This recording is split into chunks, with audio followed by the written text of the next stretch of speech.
The following is a presentation of the St. Louis Chess Club.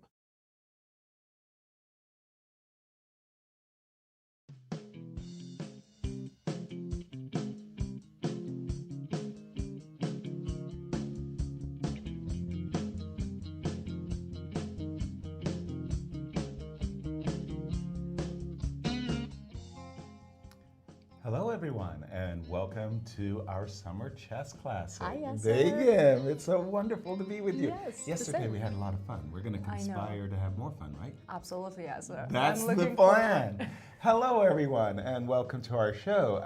We had a lot of fun yesterday, and we're going to have a lot of fun throughout.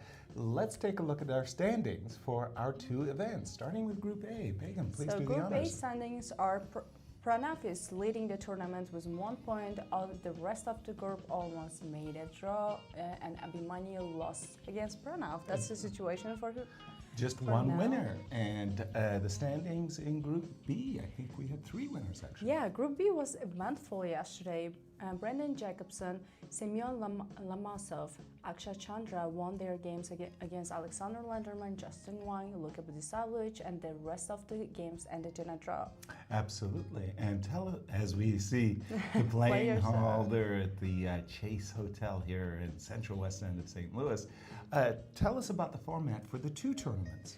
So format of the tournaments, both of them 10-player round robin, 90 minutes for the first 40 moves and 30 minutes for the rest of the game, with 30 seconds increment throughout the game. Schedule's pretty straightforward, yes, absolutely. We have games every day till August 10th. No rest days, Yasser, for you. Exactly, and we are on the air each and every day at 4 p.m., so the games have been well underway. Let's jump into the pairings. Tell us about the Group A pairings. Group A pairings look great today, and our key matchup is Dariusz Swiercz against Pranav. And Pranav was in our studio yesterday. He's a bright, talented 16-year-old chess player, and Dariusz is already established Grandmaster, very strong, and it's a very exciting game. Absolutely, 16-year-old and very, very mature. Let's just jump into that game for a moment. And again, these players have been underway for some time. We come in a little bit later. And you can see them on our screen. And what we have after this last move, and I think that this is really interesting. Yesterday we had that game of Brandon and Lenderman where it was 2 bishops versus 2 knights, and the bishops just dominated. This is not exactly the case this time around. With the move rook c4, what Black is saying is, I've got a very key outpost on the c4 square as well as the e4 square, and that's my compensation for the 2 bishops. We'll see if he made the right judgment. And tell us about the pairings for Group B. Group B looks great today as well. So many fun games are going on. And our key matchup for Group B is Semyon Lomasov and Batsuren. 2 foreign players, very interesting to see them here. Absolutely. Welcome to you both to St. Louis. And let's just jump into their game because they have one of those positions, wow, that's really very, very hard to judge. Essentially, White is putting all of his eggs, if you will, in one basket. Yeah. He's got this pass pawn. It can be a weakness and it can be a lot of strength. Exactly. It depends on the position, right? That's it. Is it an asset or is it a liability? Absolutely. And in this case, Black also has a very active rook, I just want to say, on the second rank as a kind of a compensation for the fact that this pawn is wedged in the board. Wedged up the board. The move c7, c6 is on Black's agenda to try to trade off the c pawn for the e pawn. If he manages, he's going to have an easy draw. Yeah. These players are going to be fighting. Absolutely. They're going to be fighting hard. What are they fighting for? They are fighting for great prize funds. Let's start with Group A. Yep. First place is $6,000, second place is $4,000, and third place is $3,000. And then the rest of the tournament players also get some prize money for playing the tournament, and total prize fund of the tournament is $22,000. Thank you, St. Louis Chess Club, and tell us about the Group B prizes. Group B is the first prize $4,000. Second prize is $2,500. Third prize is $2,000. And then from the 4th to 10th, there are going to be prizes as well. And total prize fund is $14,000. I always like these tournaments where everybody has a prize. Everybody is happy, right? Right? I mean, it sort of feels quite professional. Thank you, St. Louis Chess Club. And again, we're starting a little bit late, but let's jump into the games because we have some results. Yes. First of all, in the Group A, we have one draw already between Aram and Raunak. Let's just quickly go through it. As it was a Queen's Gambit declined with Bishop B4. And the players, I tell you, Begim, they just know everything, right? Everything. That's why it's not a huge surprise for me. Aram is a good friend of mine, and then Raunak, I know him a little bit. They work on chess a lot. I bet you they do. Especially like openings and... Because they played, it really felt to me as if they had kind of blitzed this all out. Now, this is where I kind of stop right here, because this last move, knight c5, it contains this really nasty threat if knight takes e6.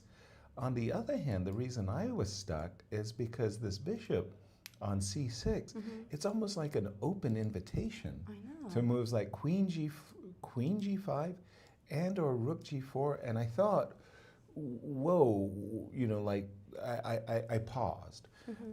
So I was a bit taken aback by the move rook d6, which is just aimed at that neutralizing that one threat, but it kind of takes the rook away.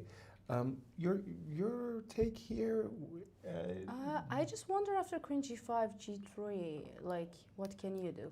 d5 square is like blocked, and then you don't have any moves. Rook h4 is not a threat. Exactly. And you're behind development, and knight e6 or bishop e6 is coming. Right, but the whole point of queen g5 and g3 was you want to do that, you know, to make these nasties. Yeah. You know, and if you, it felt like, you know, you just have that moment. The move rook d6 felt a little bit defensive, and here we go. I mean, to be honest, maybe Raunak was just scared because Aram had 1 hour 33 minutes after knight c5. Wow. Would you go to queen g5? I'm not sure. You're making a very good point. Well, what happened is they just liquidated. They went as fast as they could into this rook ending. This is insane. White only spent 13 minutes to end the game.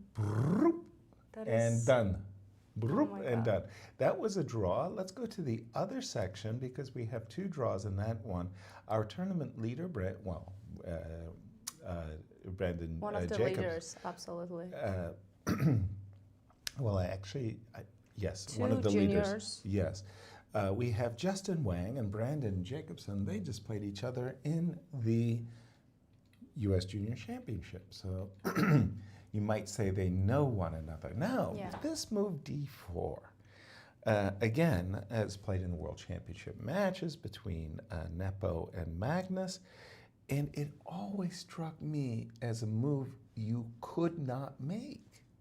Why would you think so?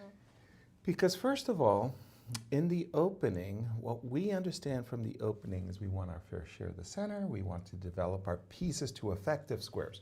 So, for example, a very poor idea would be to play a5 and rook a7. We developed our rook, but it's not an effective square. So in the opening, we want to control the center. We want to develop our pieces to an effective square. And, very importantly, we want to castle.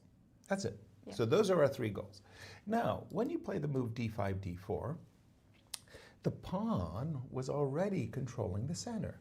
On d5, it was kind of hitting both c4 and e4. That's point number one. It doesn't develop a piece, and it doesn't help us evacuate, right? Now, again, not to be critical, because this is theory. This is actually, you know, like this is played in World Championship, you know. But it was always one of those things. It's a no-no. You shouldn't be allowed to get away with this. So, and your take is, hey, it's okay. Yeah. Okay, fine. Castles, c5. Now here, white played e3. Very sensible move, by the way. You're attacking the center. if I play the move b4, This I'm in a very Benko gambit with an extra Yes. tempo, right? And I'm white. I played this position With b4? With black pieces mainly. Oh, good. And it's hard to like figure out what to do with black if you don't know what to do. Like But you should be very prepared. But you do know Well, what to hopefully. do. So tell me, what do you do after b4? Not so sure, huh? Okay, c takes b4, a3 is one way it's a of line, going. and then you can just not take that. Now, I happen to like e3 a lot, and To be honest, e3 is more dangerous because at some point they need to play e5 as well. yeah, And so basically it means that you played e6, e5, another tempo, and d5, d4. right. And which is kind of weird. And if you're not on time to develop your pieces right, not only your d4 but e5 pawn is under attack as well. Exactly, exactly. I just want to tell you one quick anecdote story. So I'm talking about moving a pawn, moving a pawn, but you lose a tempo with that d5, d4. Yeah. So there was a game that was played in Yugoslavia, and the players will go nameless. White opened up e4. So, so there's the gong, the ringing of the bell. And start your clocks, and then the arbiter goes around to make sure all the clocks are started. So the players have started the clocks, and players have moved. And e4, knight f6, e5, knight g8 appears on the board. Yeah.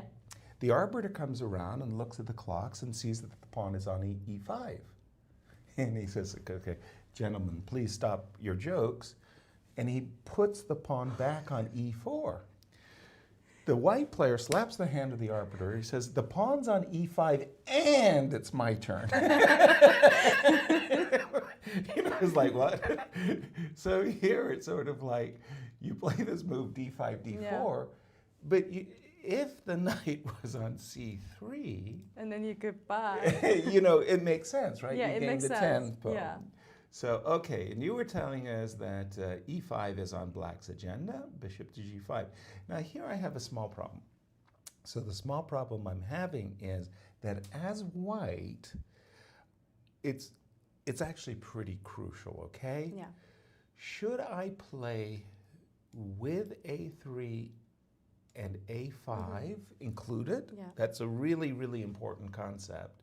Or should I just leave that for the moment, right? Like, should I just play, for example, knight a3 and just ask you the question, like, what are you going to do? I assume you might want a castle. I don't know. I mean, that's just c2 and a3, right? Exactly, knight c2, and in this case, I've used the a3 square before I put a pawn on it. So I'm just saying that the funny part about this exact moment is it has a huge relevance for what happens next. If I start a3, a5, or if I go knight a3 and knight c2. White chose to give up his dark squared bishop. That's a very interesting choice. Usually they really try like a3 or knight comes to c2. As a way of being more ambitious, Exactly, because right now in this position, I've given up the bishop pair in order to put my knight on e4, but it's not established there. Exactly, and I can play a5 at some point. And kick the knight out, exactly. So here we go, b2, b4. This is the whole follow-up of White's strategy, right?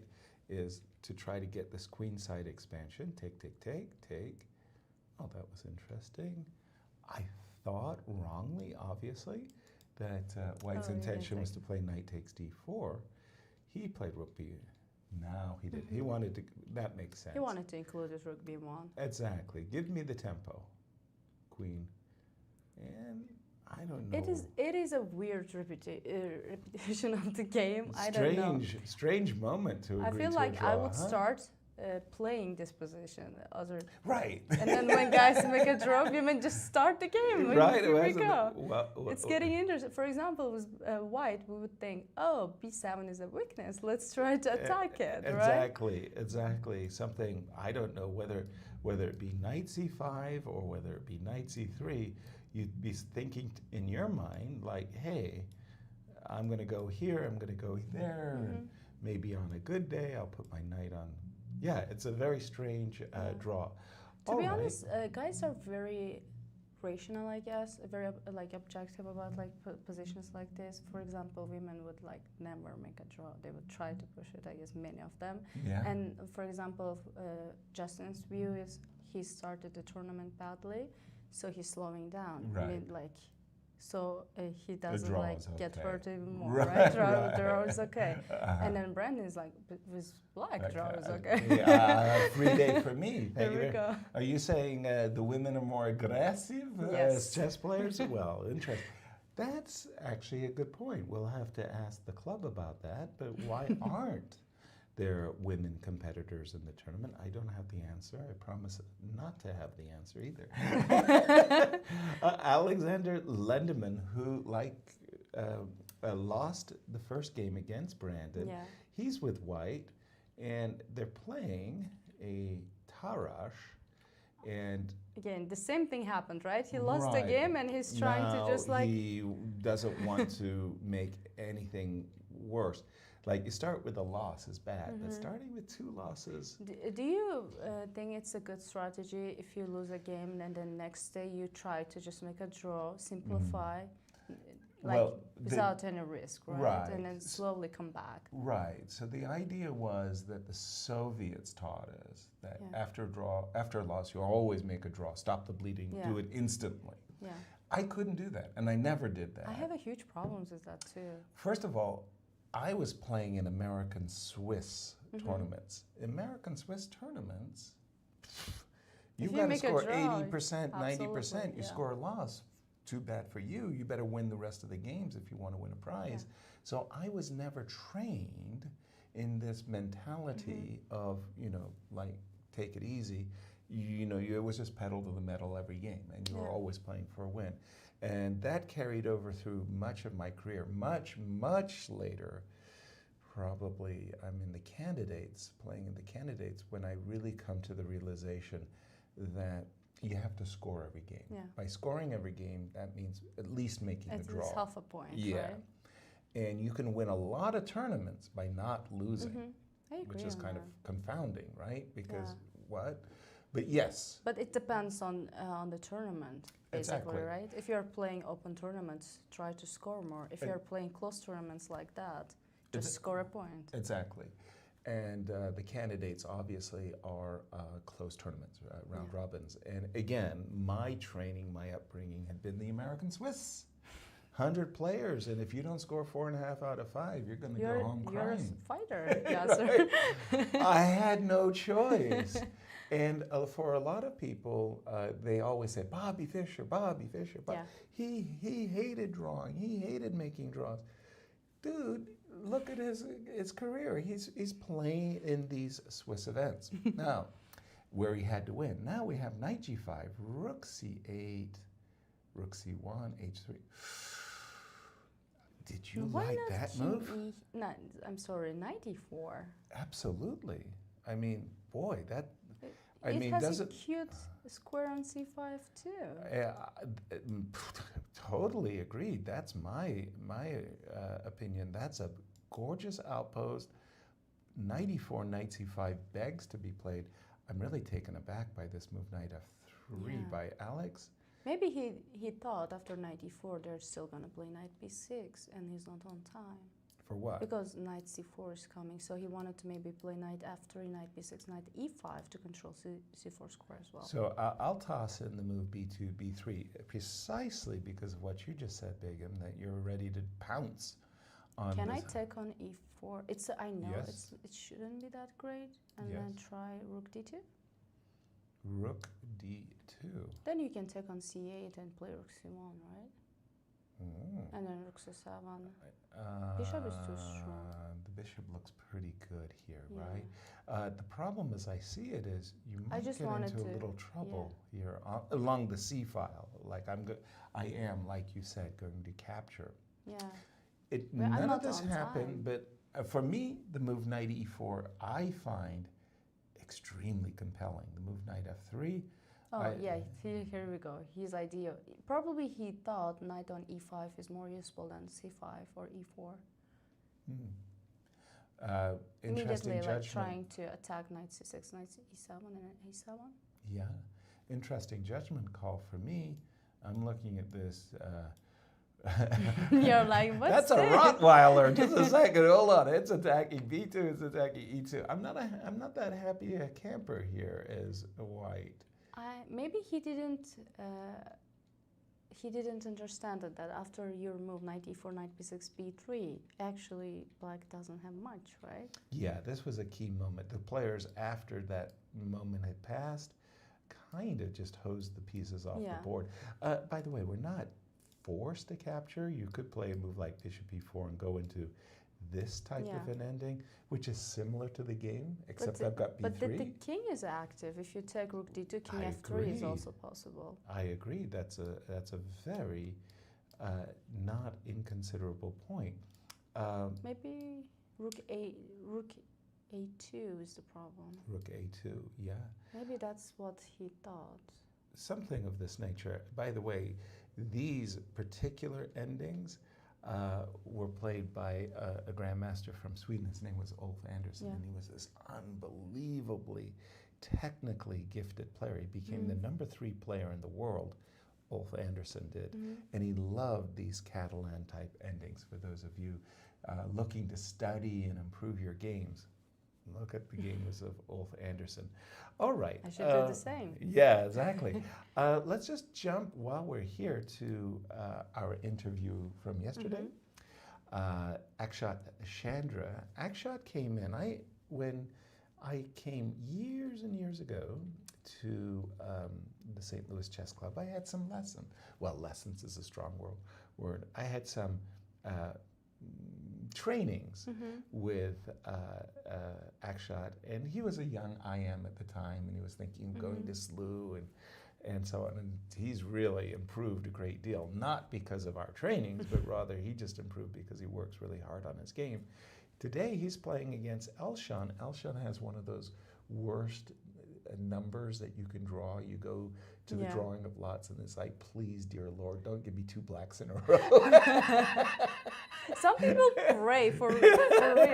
I'm not one of those people. Yeah, I don't understand. I'm like, 2 blacks, it's fine. 2 whites, it's good. It's better. It's better. Maybe it's better, but it depends. Sometimes the tournaments are like that. Your black is better than your white, and you will never know. Well, I can tell you this.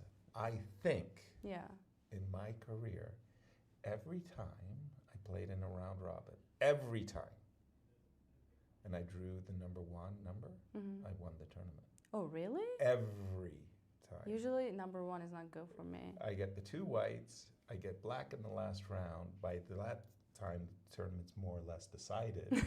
So really it feels like I'm playing with 2 extra whites. And I've won the tournament. Oh, I see. Yeah. Then you can force to draw the last round. For example. Yeah. So anyway, we get this completely massively confused position. Let's see what's going on. Rook c1. White has been very reluctant, I notice, to capture.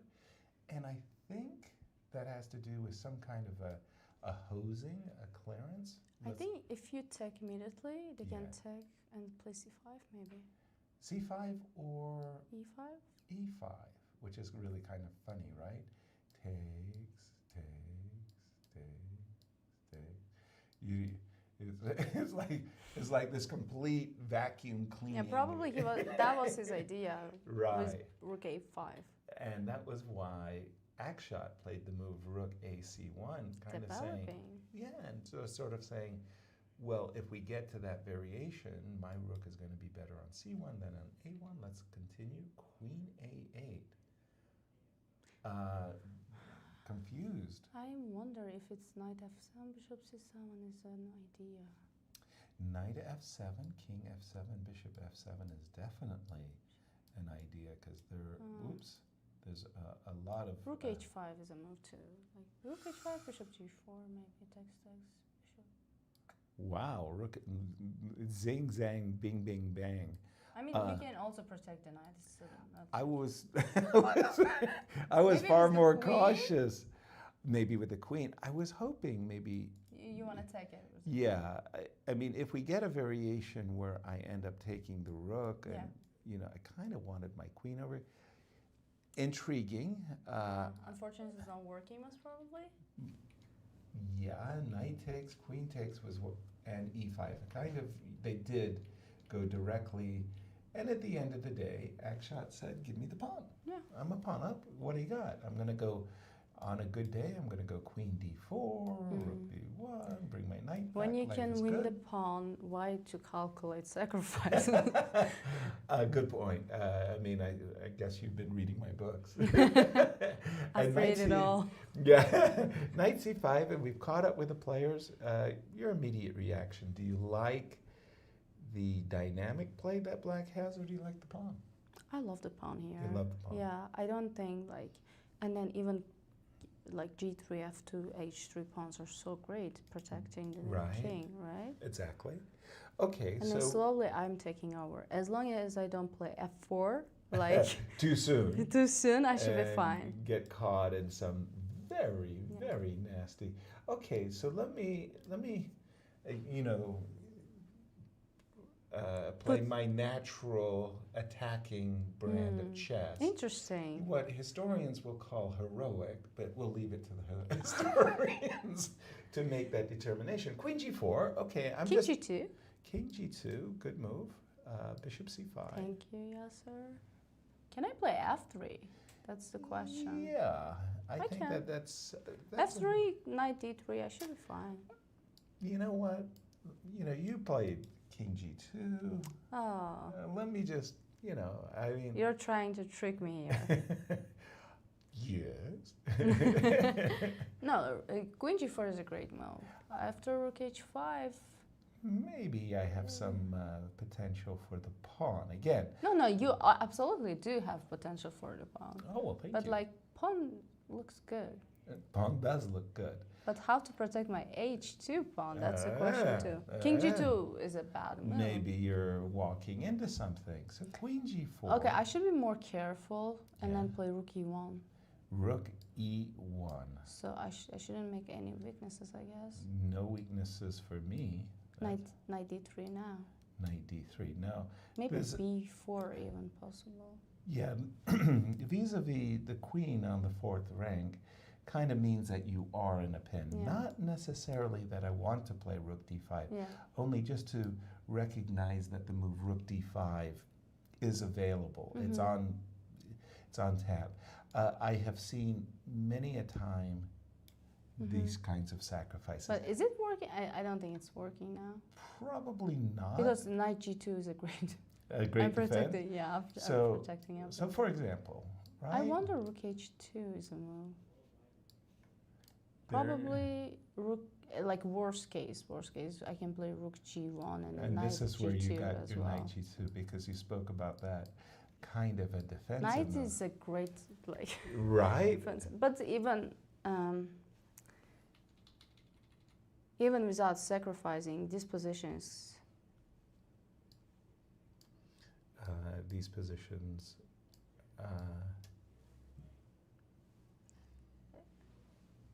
Queen h3. I'm wondering, maybe I have something. Maybe I can create something. Sure. I mean. Or maybe it's too late here, right, to create something.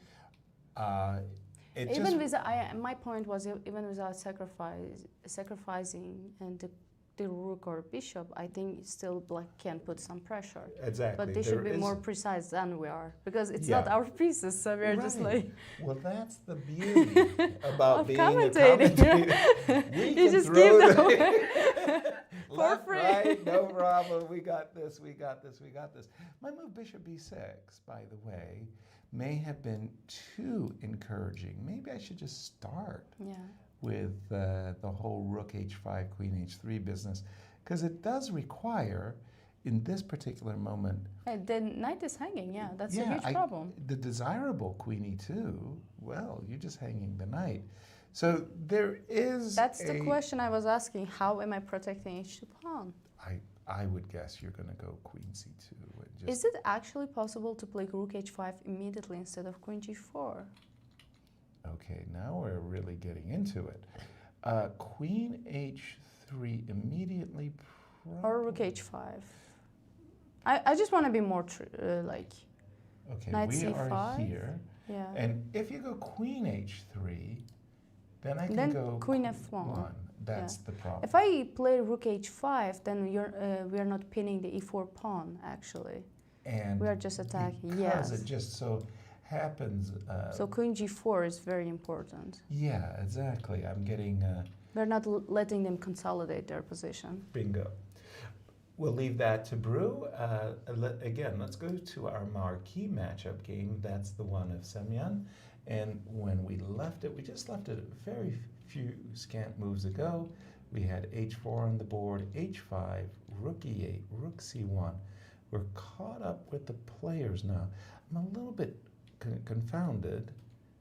Lomasov is doing a great job, I guess. Because why didn't we play c6? Because that was, as we came on the show, we were saying that that pawn on e6 is a great asset. Let's get rid of it. I thought that's the idea of g6 because you're creating a square for the king. Exactly. And you're just making it possible to capture without worrying about Actually, the can I back take range. on c6? That's the question. All right, let's have a look-see. So I wanted to take... Yeah. Take. And how are you taking on e6? I hate Queen being h6. pinned. I hate being pinned. No one likes so it. Yeah, knight so takes e6 tell you, this is is not the the way I secret. play No. chess. So queen h6, right? Yeah. Okay, so Seems now, thanks to the nasty threat. Feels like your rook on c2 is too far away. Maybe I can attack C2. you. Yeah. I just have to be a little bit careful here because I do have a counter spiel, right? It's like Example. knight d3, rook takes d3, check, check, rook check. f4. Yeah. Or f4. Yeah. Okay. So I have to rein in my horns. Nothing spectacular. And you still have to h5. win. Okay. Maybe. Yeah. Sweet. h5. Doesn't look sweet for you. Well, wait a minute. It's one of those things, you haven't broken through, and I always love, seriously, it's not a joke, I really always love these rooks on the 7th rank. It always seemed to me that these rooks on the 7th rank were dangerous. So, for example, let's just have some fun. My queen is horrible, but attacking so far. Correct. So far, so Bishop good. e4 is not working, right? Bishop e4? Not right now, but in the lines. Well, let me show you what you might have missed. Oh, very kind of you, Yasser. Well, thank you. Maybe rook b1. I just want to rook b1. I just want to create some weakness first, and then bishop e4. Like if you take with the knight check, if you take with the queen check, that kind of like situation I want to create. Exactly.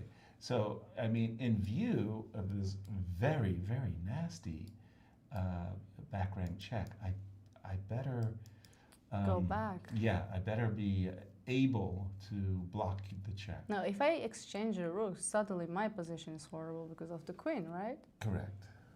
That's exactly right. Oh, never mind. Maybe I should play rook b1 immediately without h5. Ah. So you don't have rook d2. And that's far more dangerous. And then my queen is fine too.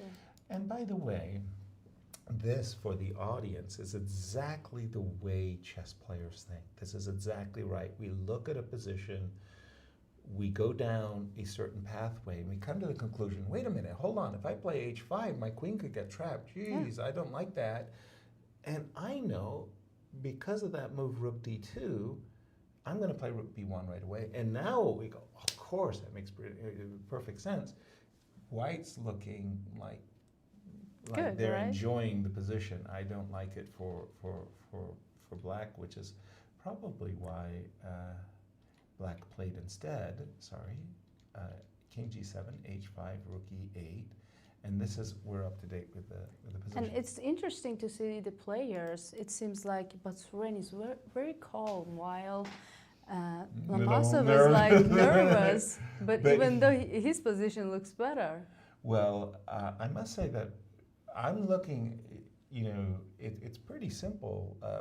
My perspective is that the pawn, the whole game, well, maybe that's being a little bit hyperbolic, but the pawn on E6 is such a dominant feature of the game. If that's an asset, Black's in trouble. If it's a liability, then it's okay. Yeah. But for the moment, I'm looking at that pawn on E6, and I think Black has a real problem unless he can capture it. Now, it's gonna be a huge pin forever. No, Rook E1 maybe? Well, I'm just wondering. Even that one, yeah. This is not the most pleasant endgame you ever had. It's not. You can grab the pawn, Queen A7 after. It's also. And as you said, another probably winning on the spot. It's one of those things, and I hate this. I hate it. Please trust Yasser, me. do you want me to show now? No, this. How do you say it? This forever pin? Yeah. Yeah. For eternity. No, it looks terrible. So, in the current position, with the knight hanging, how are we going to do this? Looks terrible if we play C6. The rook is hanging, the knight is hanging. Yeah, I think Batsuren is in trouble, and he has only 7 minutes. No, it looks terrible. The engine can say it's equal or something, but you have 7 minutes, and your opponent is pressing and then putting real problems and try to solve it, right? Yeah, right, with your clock ticking. Exactly. Very famously, Michael Tall's, many of his combinations were actually not sound. There was a way his opponent could have escaped after 2 months of analysis. And then Tall famously said, well, there's a big difference between 2 months of analysis and under the ticking clock. You solved the problem. It's more important than objectively, not the best move, and then it's situational move, right? Exactly. When you're playing, you can feel your opponent too. Yes. Yeah. That they feel uncomfortable. That's the thing too, by the way, and I really want to emphasize this. For me, that dynamic of I only played over the board chess. That was how we played. There was not even internet. That's how ancient I am. So I'm at the board, and I can feel my opponent's nervousness. The legs kicking, this, the pen writing. You play online, and you lose all of that information. Yeah. None of that is forthcoming from the other side. So we were doing these commentaries of online tournaments, and it was really hard to understand. Yeah, to get any of that feedback that you want. This position looks really bad. Let's move on back to the Akshat game for a moment, because again, he did play Queen G4, as you said. Well, let's see what happened, actually. Oh, no, never mind. He played my move first. Right. And then came Queen F1, because White is desperately worried about Queen H3, Bishop B5, Knight back, Queen G4. Although it looks similar to the lines we were looking at. Actually, Yasser, I totally love your move Queen G4. Yeah. Rook H5, I think we don't understand. The young people don't understand. Well, you're anxious to immediately attack, right? By the way, clock times, if I'm reading that right, as a factor, Akshat is down to a minute for 8 moves. To be honest, Queen G4 would put so much pressure, because he doesn't know. Rook H5, he knows what the opponent wants. Right. Right? And after Queen G4, instead, he would be how to consolidate, and he's in time trouble. Exactly. Now it's easier to play for him. When you have only one defensive moves, and you usually find them, and then it's easier to find. Exactly. And I was just going to say, you're absolutely right. A narrow path where everything else loses. Exactly. You find the moves that keep you in the game. Whereas conversely, if you're on a fairway, like in golf, that's really broad, and you've got 4 decent-looking moves, 2 really good-looking moves, then it becomes and kind of try hard to choose. Queen e2. That's an interesting game. We haven't looked at Andrew Hong and Luka. Vladislavovich? Luka What's looks going on busted. here? Luka looks busted. This Oh God. one of the really you learn this as you learn about squares on the board. Okay, you have a 64 square battlefield. This is the battlefield. All of our mistakes, all of our brilliancies, all of our blunders occur on these squares. But there are certain squares that are terrible and there are certain squares that are good. We have what we call prime squares. One of the most beautiful outposts in the world are knights on d5, e5, f5, c5, c6, d6, e6, and f6. Those are just Knights that's are where lovely there. They love those. They are Like they can show their full potential. Correct. That's exactly what it is. They can show their full potential. So now you have this secured knight, and the combination of the queen and knight, the different powers of the two pieces combine really together super well. In this particular case, Luka is facing a mate in one, and he's desperately hopeful that he'll get some perpetual checks. I don't see anything for him. I think after king d3, he just has to resign. Unfortunately, he cannot play bishop d6 because of queen b6. All the squares are... Yeah. Ugh. Yes. So that looks... It's going to be hurtful for Luka. Exactly. Second. Did you see how the opening was? He played the French with black pieces. After destroying it the previous day. He's like, okay, why not to try? Okay, and somehow... It didn't go well again. Oh my goodness. You know, we were talking about the worst things that can happen in chess. Yeah. And losing. Yes. Yeah, that's bad. But losing with your preparation is like super bad. But then losing on both sides of the preparation. Like, I mean, how could it get worse? It wasn't exactly the same, but it's like... How could it get worse, right? You're losing... I'm upset for my teammate, of course. Okay, let's go to the other tournament and jump in because I guess things are heating up with the time control. I'm looking at the game of Sasi and John Burke. By the way, John drew his game in the first round. It was the King Queen G7, King G7 was that Queen ending. Let me just catch up here. What's going on? But even today he looks nice. Like he looks a bit better. Are you still counting the pawns? I am. And do you need help? Yes. Can I use your fingers? Absolutely. Or toes? Oh my God, yes. E7, E6. And okay. I was about to say that, you know, I played the French defense a lot. Yeah. I don't get bishops like that. My French defense is I don't get these kinds of bishops. I think white can exchange the bishops after bishop g2. Bishop g2 and... We have a result between Luka Vladislavovich and Andrew Hong. As when we left it, we thought Luka was in... Luka seems very upset. Bad shape. By the way, you're right, bishop g2. But we are pawn down. Of course, we are hunting for bishop g6. Exactly. I just wanted to tell you that in case, right? Right. The bishop. Don't fall in love with the bishop. We might lose it, type of thing.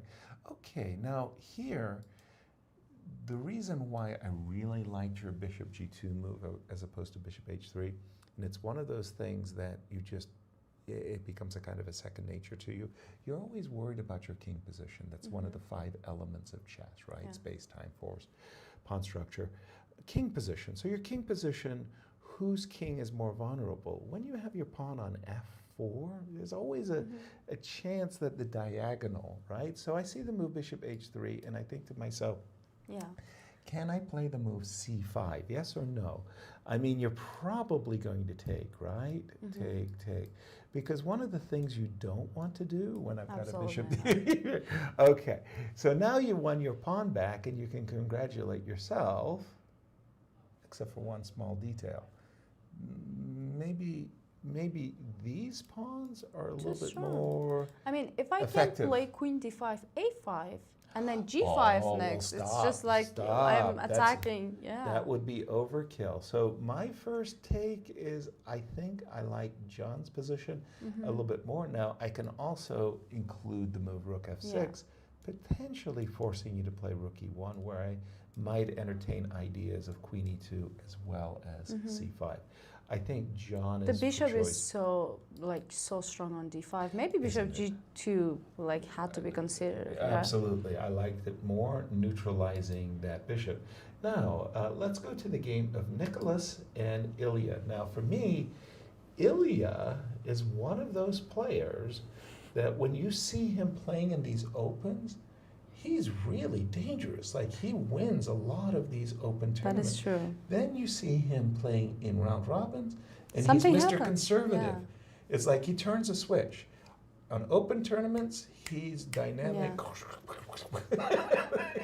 In close tournaments, he tends to be a little bit too tight. I think he's more cautious. Exactly. Close tournaments. And let's see what we've got. Some kind of a evenish looking position. What's But your I take? like Ilya's position. Because his king is active. He's king, and then knight is great with the pawns, weak pawns.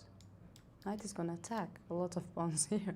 Yeah, it feels like Nikolas is on the back foot. I'll have to agree. Unless there's some immediate way for white Probably to... Nikolas gonna find some tricks. He's a very tricky big player. He always searches for some tricks to turn the tables around. Yeah, is that right? Okay. I've played many games with him. Sometimes it's annoying. It's a trick meister is the guy? Yes.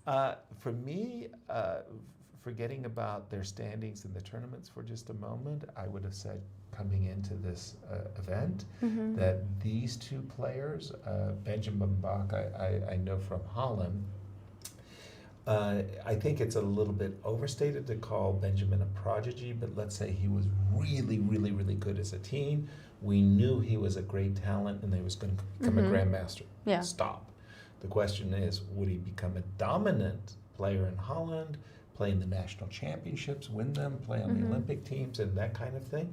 As it turned out, Anish Giri surpassed him, and Anish Giri became the dominant player. Benjamin's not bad. Not bad at all, but Absolutely. he would like to be that type of a player as well. Here he's up against Mishra, same thing. How confusing is that? Mishra is like Benjamin Bach 7 years ago. Yeah. Mishra, very young grandmaster, very young grandmaster. How far is he going to go? Is he going to be a U.S. champion?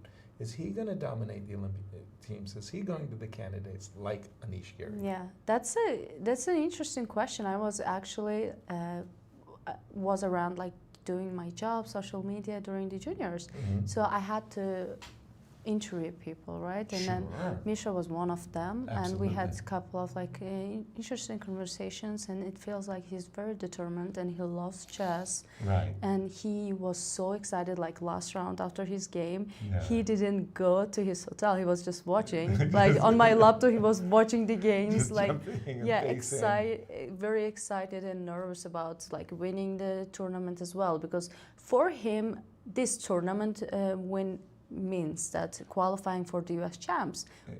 I think there we can see what he's capable of. But for now, I just know that he works on chess a lot and he wants to beat all the records, and he's like really doing a lot of chess, and then he's loving it so far. Exactly. Well, because he's so successful. But definitely determined. Now, as we come into the game, I'm looking. Sorry, I'm counting pawns as in there. If you need any help, let me know. I do. And it's like Benjamin, he's the one with the extra pawn, and I think the one with the best chances in this position. So, for example, if I take, I don't doubt for a moment that the conversion is not easy, and the conversion is difficult. I think Abhimanyu will escape today. It will escape. Well, Yes. that's jumping the script, I wanted to say. So, for example, if I were black, one of the things I would like to do is kind of, black has played g6. And nothing's wrong with g6, except he's missing a dark square bishop. Yeah. When You you're better missing, protect your squares, you right? just better make sure that, you know. And I like g5 idea at some point. Exactly, and more than just protecting the dark squared bishop, I was really thinking, well, if my knight is forced to retreat, I retreat to d6, doink, you spank my b6 pawn. But if I could retreat to e5, I can keep the extra pawn. So playing f6, covering my king, again, I think the conversion is very, very difficult. I don't think it's ABCs of chess.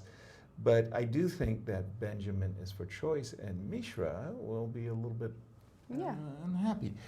Marquee matchup? Let's do it. Dariusz versus Pranav. That was as we came on the broadcast. Oh my God, Dariusz saved the two bishops somehow. But at Bishop the cost E1, of the pawn. Bishop C1 was an interesting idea, even though I still think it's not the best, maybe. All right. Again, the two bishops, very, very powerful advantage against the two knights, unless the knights have powerful outposts. In this case, as we came on the air, we were explaining that the outpost c4, e4 really does give a great compensation for the two bishops, as we're seeing. Now, having said that, still a lot of work for both players here. Take, take, take, pause, f3, trying to fight. We gave up a pawn, but guess what? We did something kind of nice. We got we're rid of controlling the squares right That's now. right, and we're at the same time we're kind of giving this knight a awkward life. Like, okay, go ahead, move. You're not going here. You're not going here, and very likely you don't want to do this. I mean, I just think that, again. The rook is a little bit hanging. You always, as an amateur players most especially, be very sensitive to pins. Those pins are nasty. Okay, so after rook c1, I guess it's going to be knight a2. But let me pause ourselves to say we have an interview, and I am going to take a break, and you're going to have Andrew Hahn. Now, remember, don't bite. Okay, I'll see you later. All right. No, that's mine.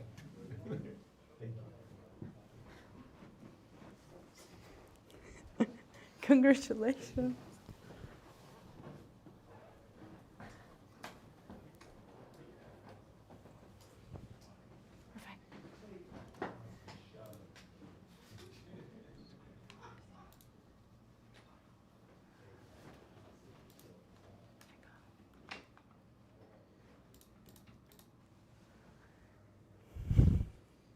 Hi, Andrew. Congrats on your win. Thank you. It felt like Luka repeated his game from yesterday, but with black pieces. Did you prepare for this line?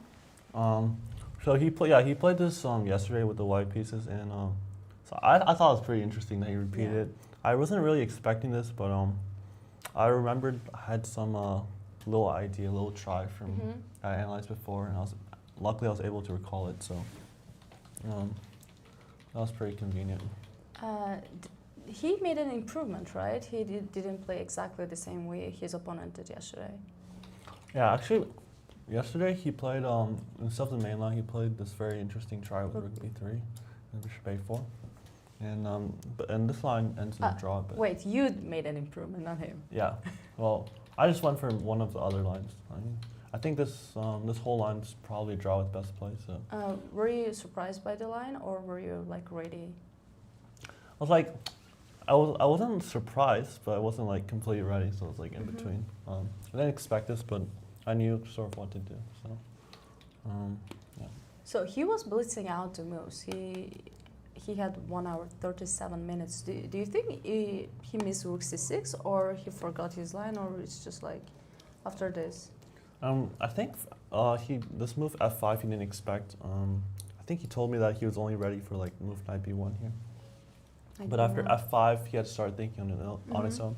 I think rook c is correct, rook c6. But here, queen e7, you're supposed to play. Yeah, I was thinking of queen e7 because the idea is after rook c8, bishop c8, queen a4, and the bishop is still protected. Yeah, that's correct. And yeah, after castles, like the important is queen b4 here. Could you do something else on castle? I was thinking of f6 instead. f6, I think at least black can take. Maybe I shouldn't take on c8 immediately. f6 here? Yeah. I mean, I think we'll still do this at least. So, and he's fine, right? Yeah, black's fine. No, I knew more after queen b4 here. Line continues with queen e3, but I just thought it was a decent try. There's almost no risk for white in this line, so might as well just see what he knows. And then he surprised me with this move, rook takes e6, sacrificing the queen. So I knew this is at least better for white, but I wasn't sure how good. And over the board, it wasn't so simple. It was a very interesting sacrifice because it feels like your king is in the center and it's hard to consolidate your position. Yeah. Actually, there are a few interesting ideas. So first, if you trade first and play rook f1, then I think black can even try rook c4 maybe, check king e7. And then it actually looks quite good for black because without these pawns, I don't have f6 to disrupt the coordination. And that's the reason why you played. That's why I play rook f1 immediately. But I spent a lot of time here because I also saw like knight e2. Maybe I can play simply, and this also looks quite good because the point is like he cannot take because at least I have check here and queen b3 hitting both pieces. So this is also a very decent option. I wasn't really sure what to choose. I chose rook f1 because it looks quite natural, and the idea being if bishop b2 then rook f3. So we're defending. I'm threatening queen b4, and if rook c4, I have queen b6, of course. Could he exchange the on c3 rooks and the bishop and then somehow? Say this happens, but I think pretty sure this is totally lost because this pawn. I mean, he has no coordination on when this pawn, and then it's too late. Yeah. Okay. It looks. I think it's winning, but he played very interesting. Bishop c5, which I kind of like. He also has this move, rook c4, which is interesting, and after checking, go to e8. Looks very strange, but it's not so simple what to do with white here. I can include fe, or I can play knight e2 immediately. I think I was going to play knight e2 immediately, and he can maybe take on f5. And okay, I thought like white should be winning somehow. Wasn't sure exactly what I was going to do here, but with his bad coordination, it should be good for white. But I actually like his move, bishop c5. It's actually very complex here still because okay, if check bishop e7 and so I chose queen g4.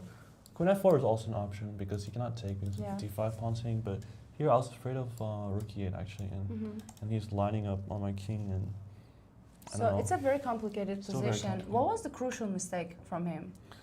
That's a good question. I think after queen g4, I don't believe ef5 should work. I think he should play bishop f8, and the position the game still goes on.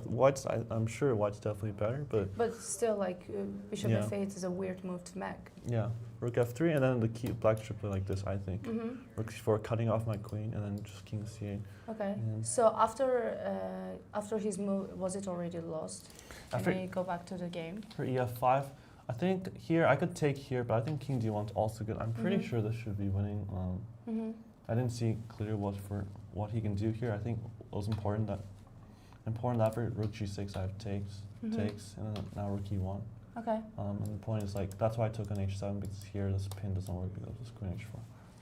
And then I think once with the rooks traded, it should be lost. Yeah, this position already looks very bad because d5 is falling. Yeah. And the game is after c4. It was just over. Yeah, he made it easy here with the forced win c4. Just cutting the So how are you feeling about this win? It feels like it was an easy game for you today.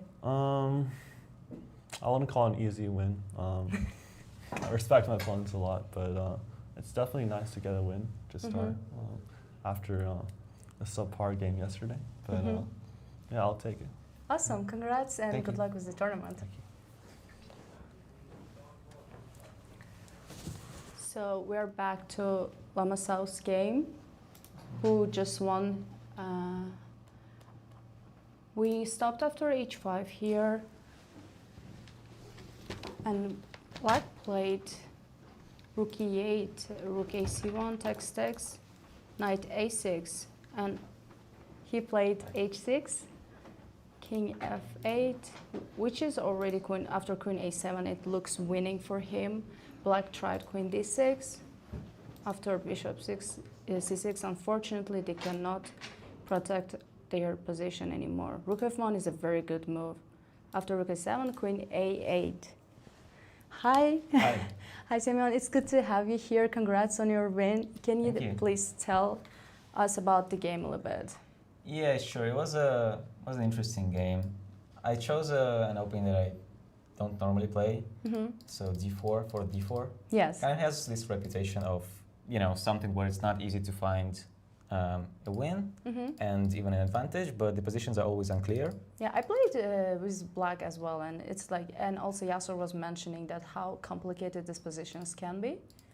Right, right. So So it felt like black was doing good after the opening as well. well, this is forced after bishop c5. Bishop c5 a few moves ago. So after on move Sorry, like 7 or what? something. Yeah, on move 7. Move 7, bishop Yeah. c5. Yeah, so bishop d7 is a more conventional choice instead of bishop c5. Oops. Sure. Instead of Move bishop 7. c5, move 7. Sorry, my mouse is flying No, around. that's fine. It's a more conventional choice. There are lots of options for both white and black in this line, Yeah. and it's not really a fight for an advantage. It's more of an attempt to get a complicated position and just play. So that's what I was going for. Bishop c5 leads to a very forced Yeah. line. So bishop e3 castle.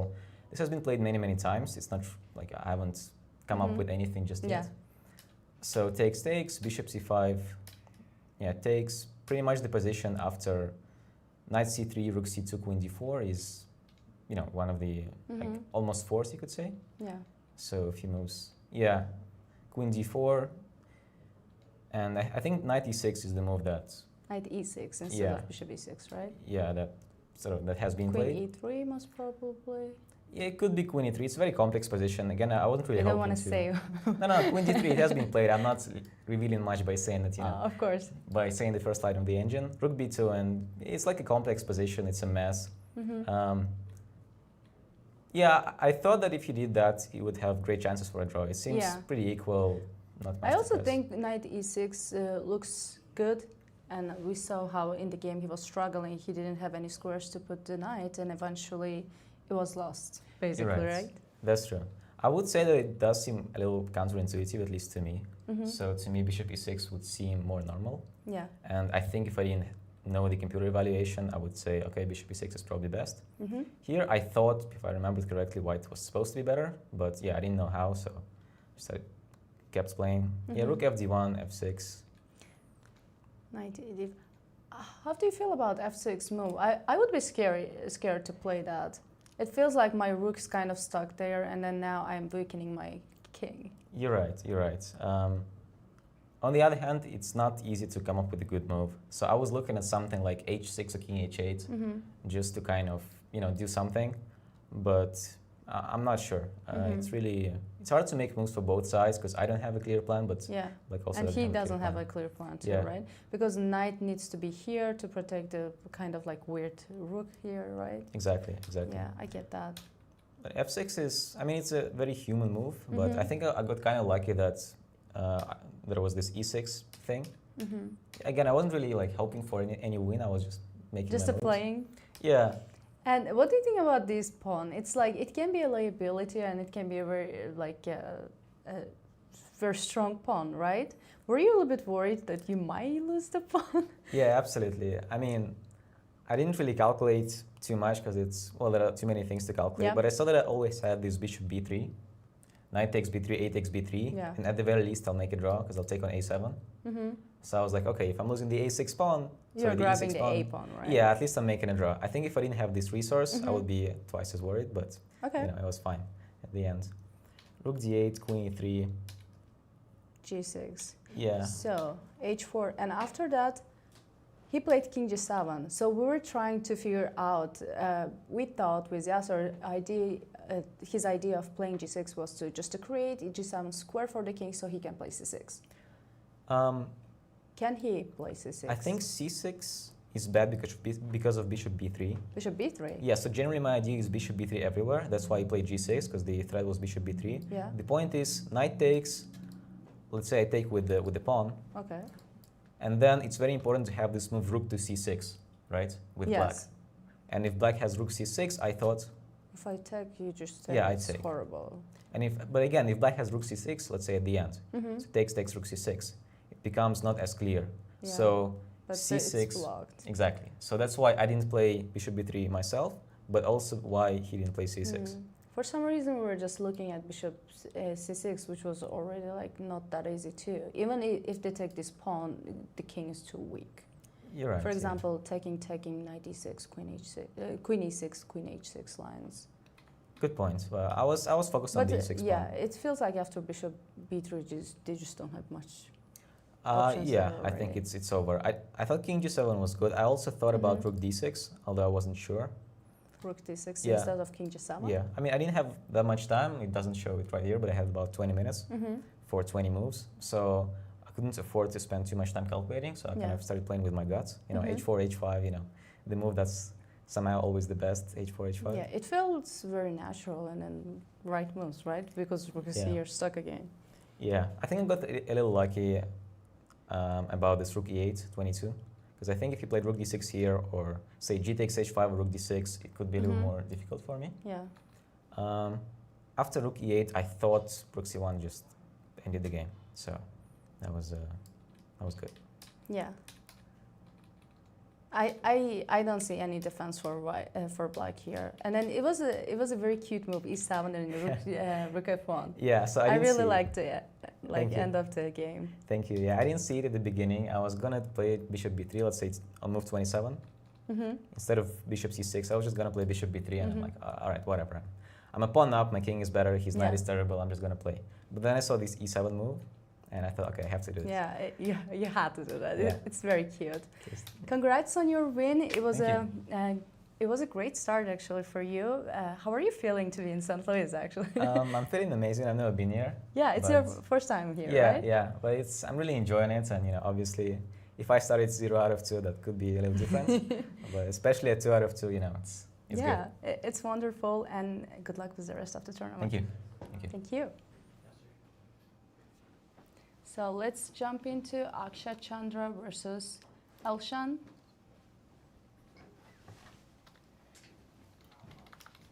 It feels like Akshat still has time trouble, but he just made move 41 and he had to give away the pawn. Unfortunately, it's so hard to play when you have huge time trouble here, but he has a very active rook and knight. And he's threatening to play knight e5, and it seems like Akshat is doing totally fine here. Good to be back, Begim. Hi. Hi. Those interviews were wonderful, and I thought Semyon especially really had good control. He knew that e6 pawn was a beautiful asset in the end. He didn't even hesitate. He's like, nah. This was good. If I lose it, then I grab a7. So there's no risk. And apparently it's his first time in St. Louis. Right, and I was saying, welcome, he's welcome, enjoying Semyon. here. Yeah, well, and you his start tournament's 2-0. Yeah, he's crushing so far. The birds singing better. St. Louis is different for when you play a tournament first time. Mine was U.S. champs, like women's U.S. champs 2021. That was where you were second, right? Yeah, you just perform well. I remember from yesterday. Pretty good. By the way, no, seriously, as I was sitting down and I was like, oh my. Akshat was in a situation where we thought he's kind of suffering a little bit, but he's turned it around. He's the one now, you mentioned 95, I was coming in. He's the one now looking at 95, and they have made time control too. By the way, he had huge time trouble. Exactly. Time trouble, and 1 minute for 10 exactly. moves or He was something. playing with seconds on, and then now he just made move 41, which is like you're like Right. finally I made it, and my position is not losing. then you start evaluating. Akshat Right. is spending time to a little bit to calm down and understand what's going on, I guess, on the board. Well, we had always, in my generation, had this idea that once you made time control, that you just got up from the board, regardless of the position, took a walk, like refresh, go to the bathroom, cold water, whatever, come back, and then, analyze. And making time control was a very big deal. Back in the day, they had these very, very long time controls. Sometimes you really felt exhausted. Anyway, jumping into the game, Akshat has this very attractive option, one that I would definitely be considering as white. The move knight e5. In some ways. I will give you. Well, thank you. Your Equipment. You took it away. Sorry, Yasser, I borrowed it. You can give in return. We had this wonderful conversation yesterday about tsuji and this idea, this Japanese word from the game of Go, which refers to domination. Yeah. And the idea of the interplay between the knight and the bishop. Funnily enough, right now, this knight is giving tsuji, domination, to the black bishop on a3. Like it would be a dream to go talk, please do nothing as black, just bring your So king you over. have a great positional understanding. I don't know why and how. And then you just win the bishop, you Yeah. sign the score sheet and away you go. Yeah, if we had like unlimited amount of moves, probably would put the king on b3 and just win basically the piece and then the bishop. game, right? Exactly. And only one problem with king f1 could be rook a4. Exactly, that's the one problem. So from a positional point of view, the move knight e5, you're It's not reluctant Yes. to play this move because, hey, you worked so hard to ensnare the bishop, now you're letting it escape. On the other hand, knight e5 is threatening to win all kinds of delicious, delectable pawns. And so I find myself attracted to that move from a tactical point of view. Now here I'd really like to make a very, very, very important distinction. When I say tactics to you, what I'm talking about is immediate moves that win material. Yeah. I play a tactical variation. I play a tactical sequence. I play a combination. When I play strategically, I am not talking about tactics. I'm talking about the placement of the pieces. So a moment ago, I thought strategically it'd be brilliant to bring my king to b3. Here, I want to play tactically and play the move knight e5. Now, but the problem is this move that I can take on b4. Which is a dream for me. Please take on b4. I want to check. And king g8, and Correct. I have 2 passed pawns. It's And I'm going to stop them. Are you sure you are? 100%. With my rook on b7, you're not playing c5. You're going to have to play just too bishop, slow, right?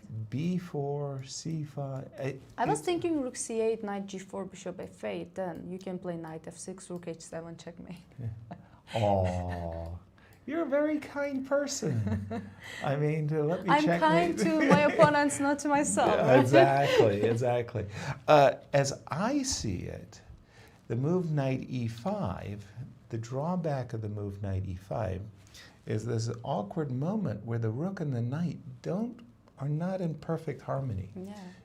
It Rook feels e8. like Akshat made a move. Rook e8, rook takes, king, Rook f5, rook f5, bishop b4. bishop b4. I wonder, can I take on g4 instead of c6? Okay, now this one is a mess. This one It is is a huge mess. Because a moment ago, Knight f6. with the rook, Knight knight f6. f6. I was about to say, a moment ago with my rook on b7, I felt the two you connected cannot, pass like, pawn, it exactly. can't go very Yeah, quickly. that was my idea too. Here, you're going to have 3, I'm going to have 2, and in those races, Who's gonna win? yeah, the machines might go 000. Should we calculate till then? No, Yes. let's not do that. Let's not do that. Let me just refresh my board, by the way, Absolutely. and just get what move he did play. He played e5, which is a surprise. Why are you taking away your square? Wow. While I find that move confounding, he has a point. He does, yeah. He wants to play e6, and then he's like... If you play the move rook e8 to prevent e6, well, ha ha ha. Yeah, exactly. I've He is dominated using him. bishop's position. So Even after that... Oh. the point is that e6 threatens to win the pawn. So you have to move your king. And then Akshat is saying, you know what? I'm keeping my knight domination, and I'm winning a pawn. Winning a pawn, that's good stuff in my book. Interesting. Can I play rook a4? Yes, it's completely legal. I'll check the... So far, right? Yeah. So far, I'm making at least some legal moves. That's good. Exactly. And take on b4. Now here, though, you're going to be in a position... But my g4 pawn is great, too. But you're going to be in a position where I might be able to trade the e5 pawn. So I'm going to have 1, 2, 3, and you're going to have 1, 2. But I'm going to, so I'm going to make a bad move for you. I apologize in advance, but just to show you what I'm aspiring for, right? Oh, this is lost. Yeah. This must be lost. So my aspiration is precisely this. I'm going to have 2 against 1. Normally 2 versus 1 in a rook ending is a draw, but the pawn is on b4, not on f7 or g7. I think you can just wait until pawn comes to b3 and grab g4 maybe. Even some that. Instances, right? Right. But I'm just saying that this is what Akshat was thinking about or calculating when he played e5 versus knight e5. Because at first when you see the move e5, you're like, what? Like, did you just take away your primary square for the knight? And, oh, sorry, I'm going to refresh because I don't want to go on. He did play rook d6, as we expect. And I don't see another choice there. He thinks the same way as you do. Well, no, once per broadcast, we're always allowed to say, when they follow our analysis, that the players are very good. Wow, they really are good. I never follow your analysis, guys. Yeah, I know. Okay, so here we have an intriguing moment. I think. You know, what's my idea? Please. If you play rook d4, I want to play c5. That's what I'm waiting. That's the only idea I have. That would be a tragedy. That would be a tragedy for me. Because otherwise, White's position looks really good. Okay, but here's another thing I could do. I did it the dirty way. I went rook takes h6. You went bishop takes b4, and I jumped at the possibility of going into a rook ending. Here, I can potentially keep a minor piece that actually might be good. Like, we could imagine, just for argument's sake, I don't care, we could imagine a position like this, where it does look the knight, lovely. Yeah, it does look right? Lovely the knight will have a beautiful square on e5. Again, I'm just going to put some bad moves on the board. Apologies in advance, way in advance, apologies. And you can see why I might want to keep the knight. My rook, everything's looking good. I love the position. Me too. I think Akshat is gonna press this position. If you don't mind, because we left it around here, and we thought there was some play, maybe queen g4 instead of rook h5, but rook h5 can't be terrible, could it? What happened? No, I think rook h5. G5 was not a pleasure. You know, he was he wanted to be fast, but he was slow. It's weird. Let me ask you a question, because time trouble affects all the kinds of players differently. So first of all, I love it when my opponent's in time trouble. Absolutely. I don't like to be in time trouble. But do you find, and here's the question, that when your opponent's in time trouble, sometimes you get nervous. Yeah. You start looking at the clock too, and you're like, okay, how can I trick them? Yeah, there were times that's how I lost my games too. Exactly. It's just like you feel like, oh, I'm gonna just make this move. You know, you start playing shallow moves. Exactly. it's just so bad. And then if you don't know your opponent well, especially, you feel like, oh, time trouble, they're gonna make mistakes. Exactly. Which generally right statements. Like when you're like in a time trouble, you make mistakes. But for example, there are great players. When they are in time trouble, their like strength doesn't change, and then they don't blunder anything. Precisely. So we had two great players in American history. Walter Shawn Brown, who won the U.S. Championship like 6 times. We had Sammy Reshevsky, a giant of chess in the 50s and 60s. And both of those players, they were terrible. They were time trouble addicts. And in those days, you would have, it doesn't matter, a time control of 50 moves in 2 hours. And by move 20, they had 2 minutes on the clock. And these were analog clocks with a flag raised. And they would go bang, bang, bang, and they'd play 20, 30 moves in 2 minutes. The other player would have an hour, and the other player would get nervous and blunder. What's going on, right? And they turned the tables in time trouble. They played better I in think time those trouble. players are dirty players. Dirty, rotten scoundrels. That should be illegal. Let's see what happened. Well, right here, I can tell you that this has turned terribly wrong, and you can see it immediately just visually. Yeah. This rook on the 7th rank, I was kind of intimating to you earlier how much I prize a rook on the 7th rank. This knight dominating this minor pieces, it looks like Elshan should be losing. And again, let me refresh the board because we do have I do rook not d6. think Elshan is gonna play rook a4. No. Probably he will play like rook a6, maybe, I don't know. Okay. But I or h5. I'm just trying to think how. Okay, and how he can still fight. And then rook a4 after, maybe. I just wanted to point Rook out d8. that rook d8, rook c3 is embarrassing. Oops. So, sorry, you wanted to go rook a4? Rook a4. Am I not more or less getting The same position? Yeah, Absolutely. something. Yeah. I just cannot. Yeah, little Maybe difference king of f8 it wasn't the best. Yeah, where to put the king. Yeah. Anyway, some definite suffering. I want to go to the game of Dariusz for a moment because that game, our marquee matchup in the other tournament. Group A. Yeah, Group A, was a very confusing 2 bishops. But I like versus 2 Dariusz's knights. position after he sacrificed the pawn. Yeah, we left it right here, Yes. and we thought that the move knight a2, whether awkward or otherwise, was necessary. Rook here and g4. Okay, G5 seems nice. G5. I'm sympathetic to this move because you want to create an outpost, but on the other hand, it kind of shows understanding. He knows some things, like in this such structures, right? such moves. G4. But H5, with the bishops, H3. it's kind of scary to have pawns like pushed too further away. Exactly. The drawback is if this dark square bishop ever finds itself in a dominant position along the long diagonal, there are issues. King g7. Here we go, immediately, right? Right. King g7 is an indication like, please take my pawn so that I can get counterplay as well. Like, this knight is really forlorn, and if we could illegally play the move knight d1, we'd be in business. At the moment, I like this move. It kind of, it shows restraint, patience, right? Playing a great game so far.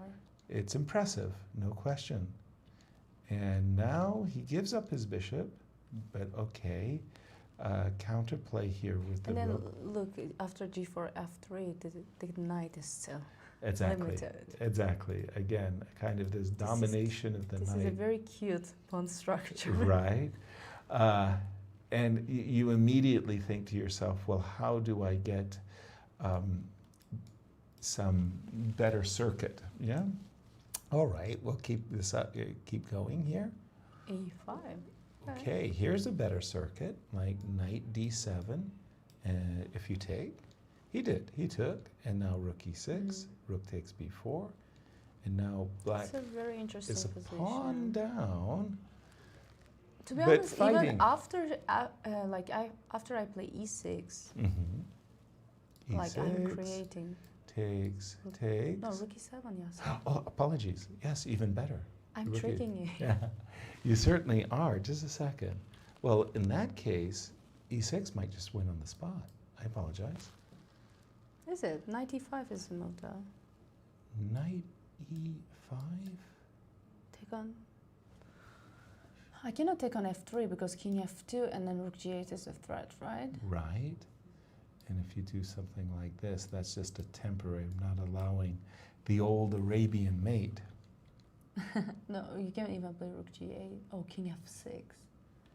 Sorry, insane. where? King, I wanted to say king after rook f6? b2, maybe you can play rook g8, but then king f6. Oh, you play king f6 immediately. No, after rook b2. You played Yes, bishop rook, g2, rook, right? rook, rook, rook b2 first. If I play rook g8 immediately, king f6. I can do knight e8. Under promote to a knight. And then play bishop g2. All right, that's pretty wild, right? And Then now rook you're b8 is coming. Rook b8, king knight f6, rook b1. nice. Okay, well, wait a minute. I know you can do it. Wait a minute. You can trick I'm just me. saying, just saying. Well, in any case, the point is Dariusz is definitely the one in the driver's seat Yeah, in this e6 position. seems very nice. But once again, I have another idea. Knight e5, and whether you play e7. Yeah, that's what I wanted to tell you. But like, yeah, that's why I said And even. I have no really good. Yeah, I can play bishop g2. Yeah, but now you can't. Let's say now you can't move the rook. It's an easy draw. I mean, I can play rook g8, king e7, rook g5. And I the can best try. you can do is trade the pawn. The question is that should I But- take on g5 or d5? Most probably g5. Right. But, You can do either one. You can go rook Mhm. g8 and take the g5 pawn, or just as you were about to say. And I think in both cases I have a pretty Yeah, safe this is a draw. and this is a good position. 'Cause- Maybe I don't have to play e7 then. Okay, let's go back to the. E6, knight e5, and immediately bishop g2. So maybe I have to exchange e to f7 pawn, and then keep d5, g5 weaknesses. So you want to go e6, knight e5, bishop g2. And then you're saying that after takes, you just play 3 versus is 2, which but is boy, it just feels like it's not going to be enough. That's so maybe I should be more cautious about where to put my bishop. Maybe bishop e2. okay. So knight e5, bishop e2, takes, so that in this case, Maybe rook and king f2, and then maybe at some point rook endgame can be win because Yes. g5 is a weakness. Exactly. And c4. it still feels, I don't know. One of the crazy things about chess is that, yeah, we have this material advantage, but sometimes you can be a bishop and a pawn up, and it's still a draw. When the position is so reduced in material, I tend to think the games are much more likely to be a draw than a win. Here, you know, if this pawn ever were to get traded, it's immediate draw. yeah, that was my feeling as well. So, okay, we'll keep an eye on that game. Sasi versus John Burke. For me, this is one of those games, at the risk of sounding like an elder, an ancient wise one or something like that.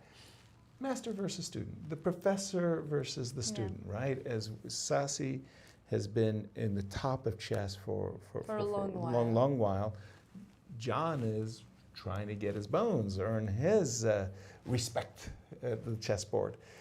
He's doing a very good job because obviously we're in a race where these guys are a little bit farther up the board than these guys. And the good news for John Burke fans is that with the move king c4, he's ready to support his pawns. Conversely, well, I don't know. It's like an awkward thing. We have the position after h4. My knee-jerk reaction is that John is for choice. Winning, always a different kettle of fish. Yeah. Your take. How do you like it? I think I like black's position, but I would like to put my rooks to some active squares. Exactly. Now It the feels problem like- is the desirable rook h2. Rook might- b5 or rook a. Yeah. Rook a7. I have to do something to protect the I mean, a5 if I pawn. don't get my rook like to g2 or h2 and then start pushing my pawns, the thing is that rook will stuck. And then Okay. you actually can be faster. Well, okay, so let's start with the move king c4, which, as you've Yeah. just prescribed, Can I releases the rook. Prepares to release the rook because we'll always be able to defend the a5. Please. play So the king rook c4. c7 first check? Okay, and I don't mind. And Uh, probably I should play h5, g takes h5. okay, g Most takes- probably it doesn't work though. let's get my rook around. Rook a1 most probably, right? Rook a1, Yes, rook a1. f6, rook h1, f7, then a4. He must be winning. This looks really easy, Yeah. actually, because, again, you know, my pawns are so advanced and you Yeah. only got one. It's going to take you eternity. to I'll get never make it. You'll never make it. Let me refresh the board. So I'm thinking He played rook a2, rook he gave a a3. check first, did John, king f2. I think king on f2 is better than e3 actually. Now he doesn't have any ideas like rook a1, rook f1, even after h5. It's a confounding check, right? Yeah. Unless his idea was that he wants wanted to play immediately. b3. Well, let's...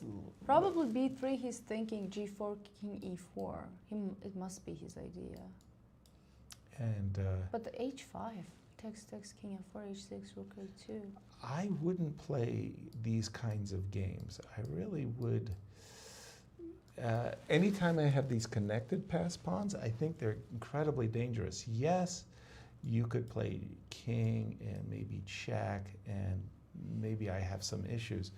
Okay, we'll Maybe keep he's an- gonna repeat the moves and then just try to do something. He can Yes. repeat two moves. Sure. Gain a little time on the clock. Let's just jump to Mishra versus Benjamin, and there we see a very. That, by the way, that Sasi where he's bent over the board. Whenever I've seen him, and from decades ago, he always had that intensity that he was looking down and He into has the position. intensity in his eyes too. You Right. can see that. Yeah. I had this, my first experience playing Vasily Ivanchuk. It was hilarious because he had a great big reputation, of course, when I met him for the first time. We shook hands. And Vasily spent the entire, 5 hours rocking in his chair, and he was looking at the ceiling. He never looked at the board. Looked at the ceiling, okay, made the move, and went back.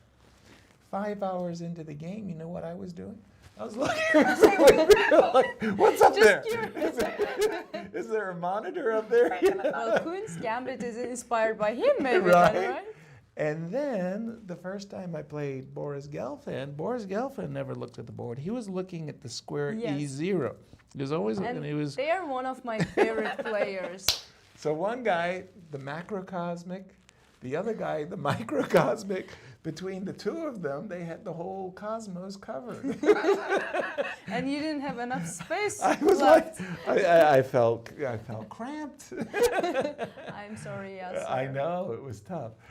Let's jump to the game of Mishra and Benjamin, because when Benjamin Bach, when we left the game, we really liked Benjamin's position. We weren't sure that he was going to convert it, but we thought that, ooh, He didn't interesting. take on A5. Benjamin. B5, I'm sorry. We had this great game that Semyon just came in and explained how the e6 pawn became this great asset that won him the game. And then we said, well, is the e6 pawn an asset or a liability? It turned out to be a great asset. Benjamin's approach to this position has been, that c pawn is not an asset. The moment I play rook c8, you play c7, I play e5, and goodbye, goodbye. Crazy. Wow, nice. A5, rook b1, rook c8, bishop e3. Benjamin, it all turned out I do not. beautifully for Benjamin. Yeah. Look at this move. This is always a nice move. One of those moves that I do not like bishop e3 exchange. Did he but have he a didn't choice? have a choice, unfortunately. Right. I mean, Yeah. rook c6 is coming, and as mentioned, c7 e5 is a showstopper. Maybe then bishop e3. Yeah, and maybe in that case, but okay, but we are talking big, probably winning advantage for black here. And then it's easier to bring the king too, right? King Exactly. F8, king e7. It looks good. None of this happened because he played bishop e3 immediately, and Mishra is doing his darndest best to stay in the game, and we have caught up with we've caught up with the players now after this check. 4 rooks endings are... He's 10 minutes behind on the clock, but it feels like he has some hope to save the game. Hope dies the last. Yeah. Hope dies the hard. In this particular position, we have 3 problems for white. So it's really good sometimes, summing up your thoughts in some digestible manner that becomes very understandable. Then you know what your motivation is. So what are the 3 problems that I see for white? First of all, your pawn down. Ugh, terrible. Second, these double pawns are actually really ugly. They are bad. Sometimes you have good double pawns. Not in this case. You have bad double pawns. Then the next and the last thing is your king is actually vulnerable. I mean, in a worst case scenario, you can imagine that this king gets checked from behind and these double pawns don't allow you to escape. Conversely, black's king is actually pretty safe. Absolutely. So three problems. Your pawn down, you've got double pawns, and your king is a little bit vulnerable. One of the things that immediately says to me, if I could draw this game, I could draw the game by trading. If I could go e5, trade the pawn on f6, I get rid of a double pawn. So when I know what's bad about my position, it's easy for me to say, okay, how can I solve it? Now, from black's point of view, black, simple, easy. He just wants to go put the rook behind the pawn, always very important, and then push the pawn. Also, I do believe that if he trades a pair of rooks, a single pair of rooks, rook c3, because of the double pawns, I win the game easily. So and also, white cannot really play rook a8 after king f7 too, because rook b4 and as you said, double pawns. Right, exactly. And then rook c4 is coming, another rook, and rook e4. Right. And I'm protecting e7 pawn, a4 pawn. I don't have any weaknesses, and 2 pawns up. Finish. Finish the game. So again, as in summation, if I'm in black shoes, if I'm in Benjamin's shoes, I'm thinking a single trade of rooks, and I got the game under wraps. So if I play the move rook a8, for me, this is a completely lost ending. My next move, regardless of whether you play rook a3 or not, is to play rook a8, rook behind the pawn, and I win. So from Mishra's point of view, he can't afford to trade rooks. So he's going to be playing... You love chasing the rooks, pieces, right? Yeah. Yeah. And, we could get a position where we are bouncing around with the rooks a little bit here. Here, let's see. Let me just go back. Pardon me. I want to go to the game position. Apologies. It seems to me that I would like actually to go king f7. So again, I'm dreaming about this, and I think more or less you're obliged to play rook a8. Then rook b4? Yeah, rook h8, h5, or king g7 I don't think disturbs the overall pattern. And then we're getting to the move rook b4. And this is, again, why these double pawns are really ugly, right? Rook here and... If only my pawn was instead on f4, then it would be a draw. Well, the chances of draw go through the roof. At least I wouldn't have a weakness, and then I could attack your weakness. Exactly. So we think that Benjamin is really enjoying the proceeds. Once again, let's go to Dariusz and Dariusz played king f2, so he's preparing a6. But he's being smarter than me. He's improving the key. Very, very, very difficult. It's very, very hard to imagine that he could be smarter. Can you imagine that, Yasser? No, not at all. So sad. So sad. Again, I think from Pranav's point of view, any pawn trades are to be embraced. So I would really be looking at the move d4 here. If you avoid the pawn trade, then some kind of a dream. This is a lovely position. Yeah.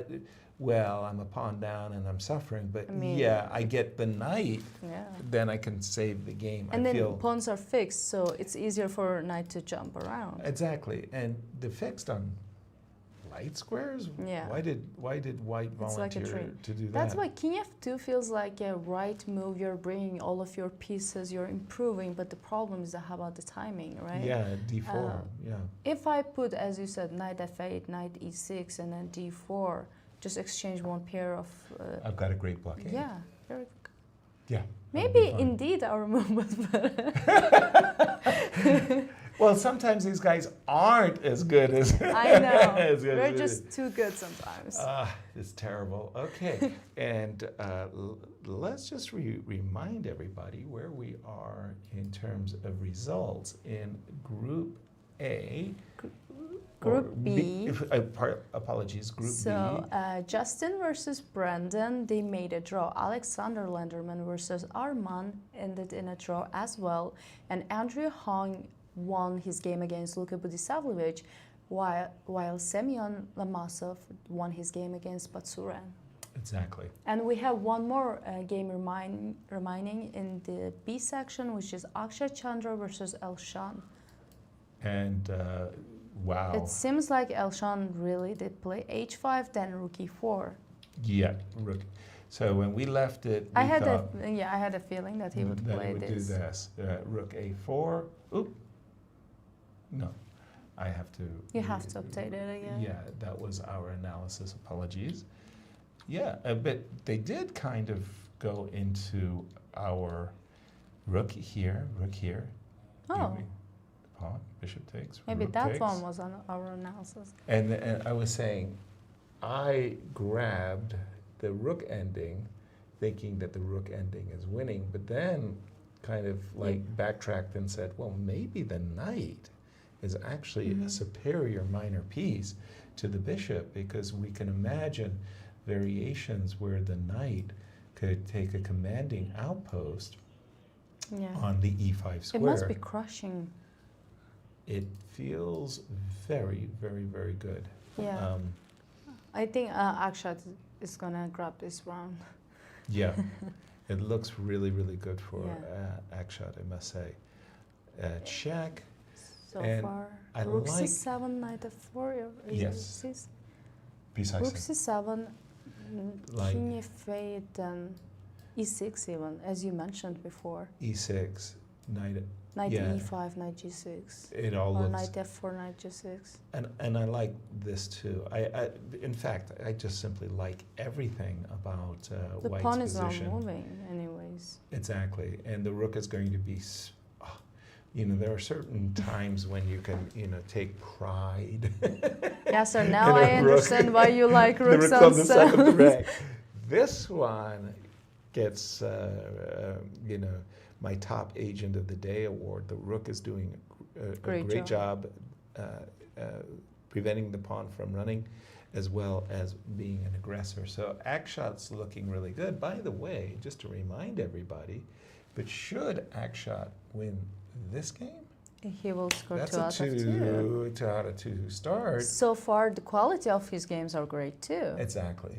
Yeah. Very impressive. Yeah. Right. Indeed. And St. Louisians will rejoice as Akshat is actually a local here in St. Louis. So, yay. I know who you're rooting for. Well, again, I have this history with Akshat, and a good history.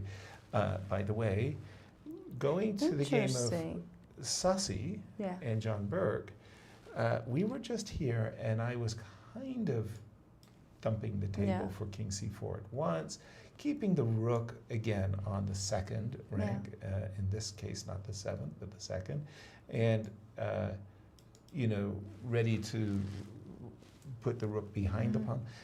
The check was a little bit confounding because that made us think that John was aspiring to play b3. No, he just said, okay, I drive your king a little bit backwards. You've declared that you're hanging around the king side. Now what are you going to do? I don't think there's a choice.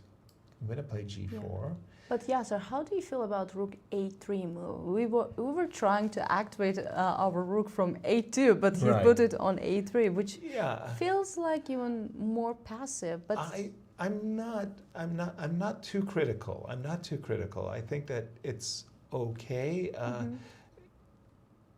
because it's one of those moves, as you described. You can take it back and you can go rook back to a2 check, and you're likely to repeat the position. In which case, no harm, no foul, and you've gained a minute on the clock. In this particular case, I think in John's favor, he does have a point. If you play g4, and I think you have to play g4, you could activate the rook right away, whereas from the a2, well, that's not true. From the a2 square, you could activate it as well. h2, yeah. But king would be on e3. So his idea is that king on f2 is more passive than e3. And then after rook h2, for example, king would protect f4 pawn. While here, king won't protect f4 pawn. And basically, if he takes on h4, for example, somehow, rook f4 is a check because king on f2. And if we were here and the king was on f2 as in the game, okay. So maybe it's a difference in some lines that he calculated, because it's hard to predict or like hard to guess what kind of lines he calculated here. There's so many of them. No question. And I'm just going to repeat the, update. So go ahead. Let's have a look-see. We're going to find ourselves in a race, whether we like it or not. I think, well, I'm certain that John is faster in the race. After all, his pawns are more advanced. But g4, what's my idea? Very simply, I want to play h5. So if, for example, rook here. I want to play h5, and most importantly, I need to have connected pass pawns. I cannot afford to play something like f5 and have a lone runner, whereas in this case, I mean... And I kind of feel like white is on time. Okay, let's have a look-see, because these games are, these positions, pardon me, are really sharp. So let's say I play here. You play here, right? No choice. Rook I play G3, here.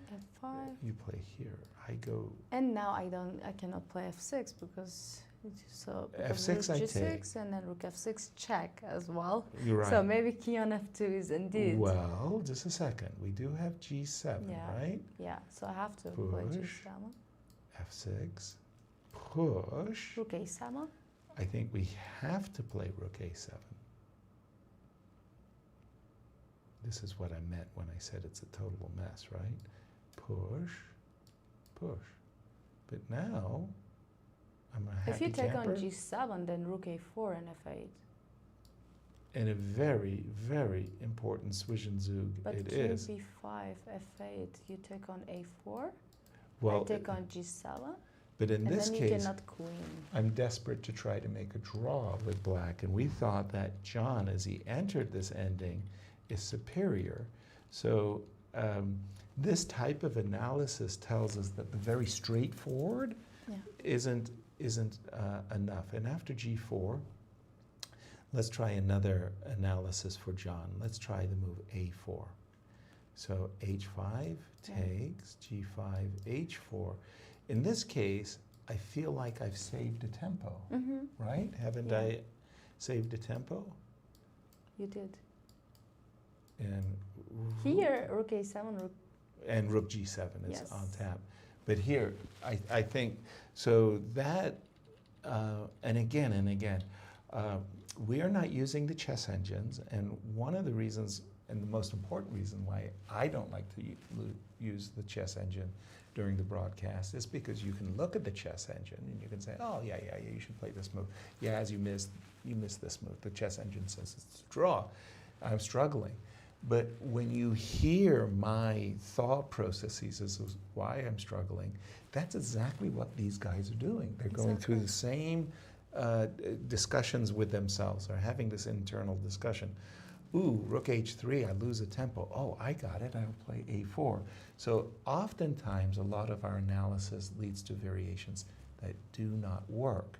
And that's very important because that will teach us what does work. Yes. So I always like to say, look, I've made every mistake at least once, usually twice, thrice, four, so one, to be sure that I made a mistake. Exactly. We talked about it yesterday, right? So, you know, here, a lot of the things that I consider it a chess game, I end up throwing out and saying, rubbish, be serious, Yasser, that doesn't work. That had no chance of working. Why were you analyzing? Because it might lead me to the right idea. Yeah, and that's what we're talking about here with John Burke. We think that he is better, probably even winning, but he has to be precise, and we think that the move g4, a4, pardon me, that arrow really sucked, should lead to a win for him. Also, now, g4 is not the only move. correct. He needs to consider rook c7 check too, right? How much would it help? And then I don't think it helps a lot. One of the things you might do... see, after g4, and then your rook is not going to h3 or g3 anymore if you go to the third. Well, but be careful, because this rook was, how do you say, keeping a very important eye on my pawn, right? Rook G2, rook here, yeah? King. Yeah, and then I'm not on time. Well, if you play rook b3, What? if you play rook b3, I can take g7, b1, g8, Exactly. check, and then hope for a draw. Oh boy, hope for a draw. That's exactly right. But I was going to play h. Yeah, that's the problem. And now my very next move is queening, and your king can't support the pawn. So we think John is doing really good. We think that Mishra is likely to lose. And yeah, this looks like What a really hurtful tournament for Mishra. He's bleeding. Yeah, for example, very bad. in juniors, he didn't lose any games, and he's the only player who didn't. Right. He was unblemished, and in this event, he started with a loss, and it looks like he's going to go down to another loss. Dariusz? How about that? Interesting. We did not see the move we expected. The move we expected, Was quite simply, d4, because I think most especially, it was in his... Oh, he's trying to repeat the moves, like rook b2, king g3, rook b1. The idea is if you play king f2, I will make a draw easily. With a check. Yes. Ah. So where to put the bishop? I don't see any squares that cannot be attacked. Bishop g2? Now your bishop is very passive, maybe True. rook b3. Rook b3, well, Then do I have e6? e6? Knight I mean, f6? Yeah, knight f6 takes on f7. I mean, again, King you're very, Rook very close to making a draw, but still... I have to work on it, right? Yeah, I'm not giving it away. I'm not giving you a draw. You still have to prove it, so to speak. We'll keep an eye on that one. And pardon me, I wanted to see, again, we really, really like what Benjamin is doing. It's looking good. We think John is looking very good. And let me just check out. I'm used to hitting Control-Tab, by the way. Don't ask me why, from the previous. Oh, this is the one we talked about. Rook ending that I really wanted. I just know that this is an easy win for white, because the point is what white, and it's almost impossible. Black cannot stop white from playing. Yeah. Rook b7, h3, and then it's 2 connected pass pawns versus the single pass pawn and the 2 connected. Can I pawn. get greedy and try Please. to win g4 pawn though?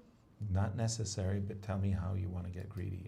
I admire you with the way you're going, but tell how me are you moving? how are you going to get the, how Would do you you be get kind greedy? enough to move your pawn on b3 and rook d3 for me? I will be very happy to do that for you. So Then you will, even though you're holding the pawn, so You- I have to exchange your pawn. you will be delighted with my play. So there you go, there you go, there you go. So you want to say that rather than win 2 connected pass pawns, you want to win with To 3. make sure that I'm fine. Okay. No, it doesn't work. Yeah, You're- sir. I used your kindness. Take the pawn, everybody. Listen, See, if listen you to don't Begim. know what to do, you can just ask, can I get the pawn? Right? I gifted. I had this trainer from Bulgaria, international master, Nikolai Menev, really blessed man. I really enjoyed Nikolai a lot. And he came late in life to Seattle with his wife, Elena, and he had some expressions from Bulgaria that translated, and the way he pronounced certain words was a treasure. And one of them was, not give me the pawn, gift me your pawn. Exactly. Gift me the pawn. I love those things. I know, it was just so great. Gift me your rook. I Give wish me your all of my bishop. opponents were as kind. Exactly right. Gift me the checkmate.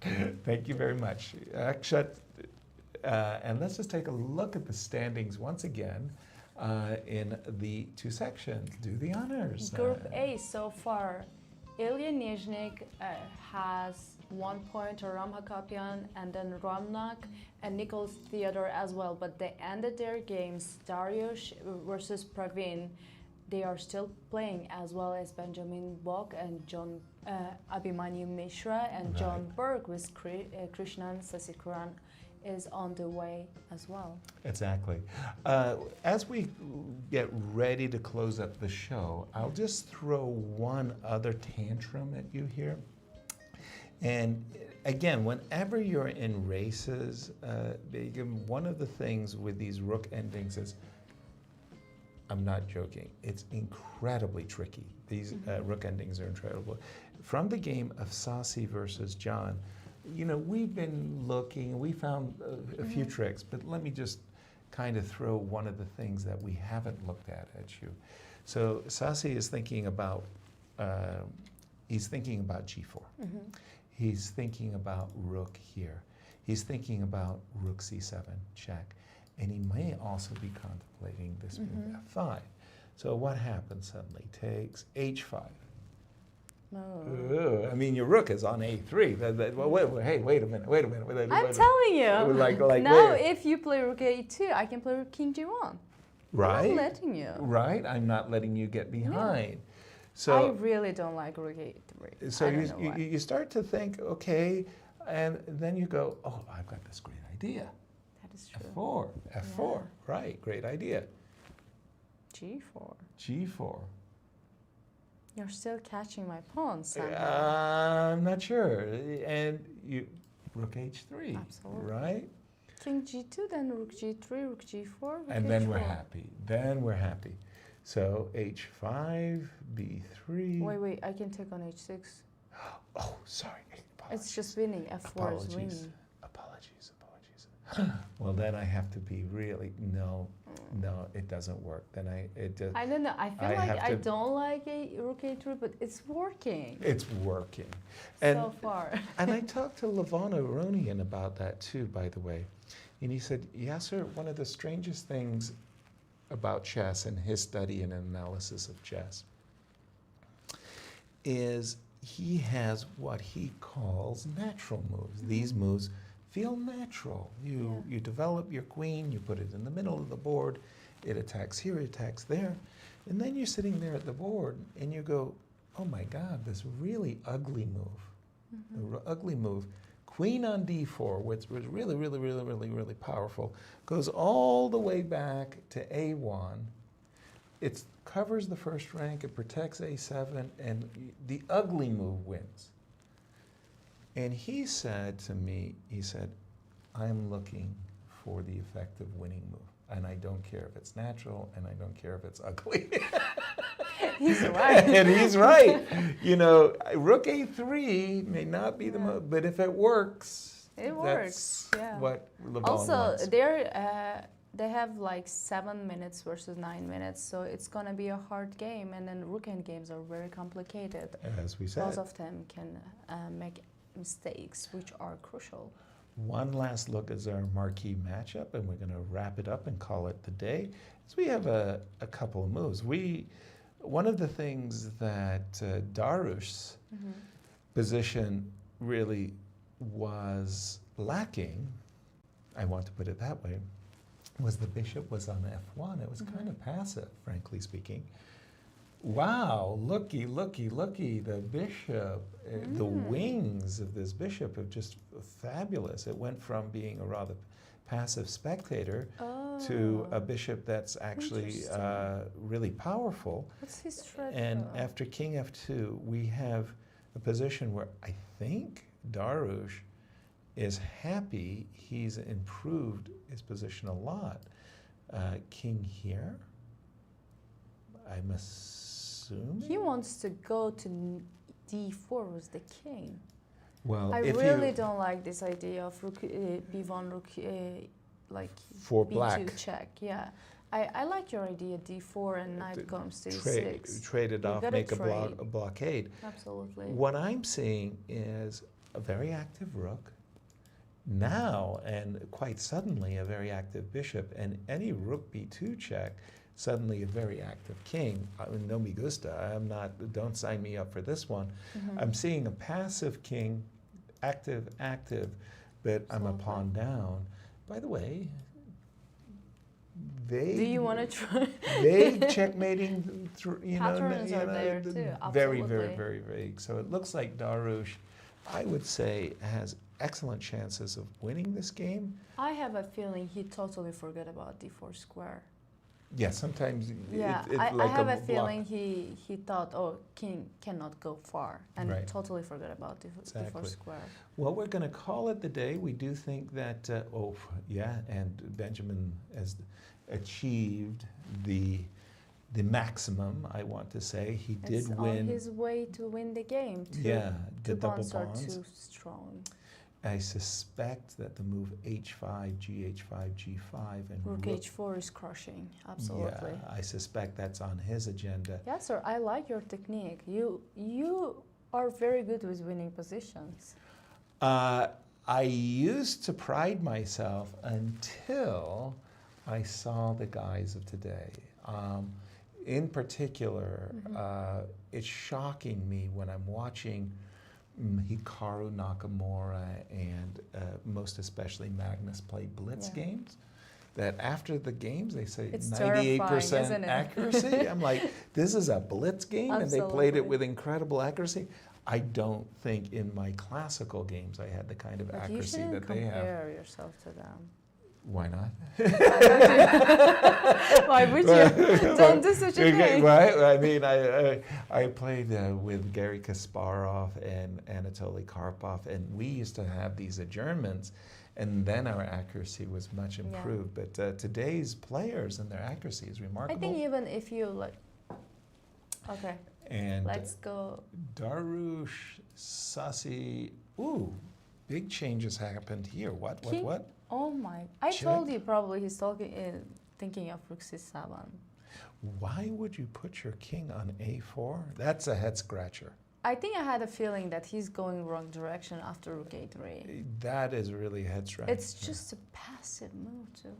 I'm not a fan. I'm not a fan. But Begim, as we close the show, I wanted to say thank you so much once again. Thank you, it was Yasser. really, really enjoyable. enjoyable. It was a lovely day. We're going to be doing this for the next. But before we days. end the show, let's see the standings? standings of the B group as well. All right, here we go. Semyon Lomasov is so far crushing, and he has the full point. Brendan Jacobson is after him with 1.5 points, and Andrew Hong is also with 1.5 points after 2 rounds.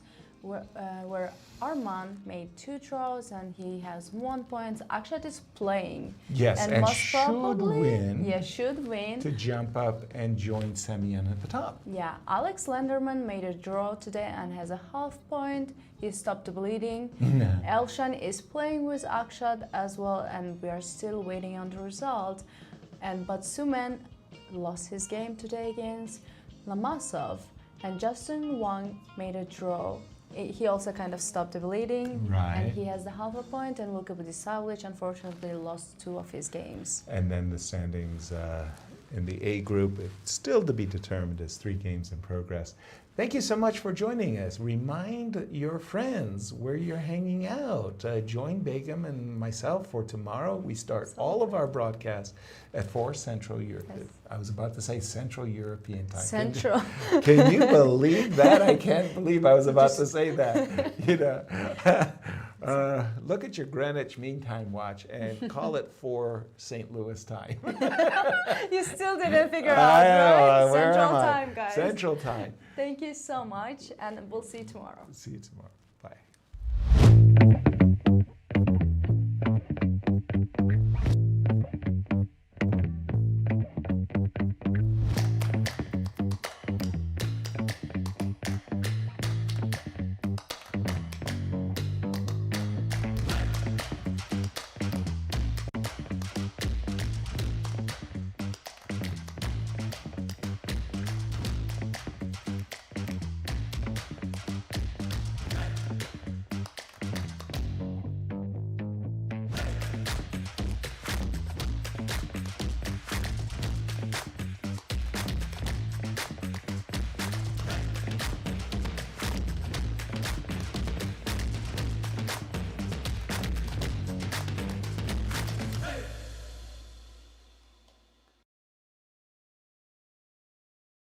This has been a presentation of the St. Louis Chess Club.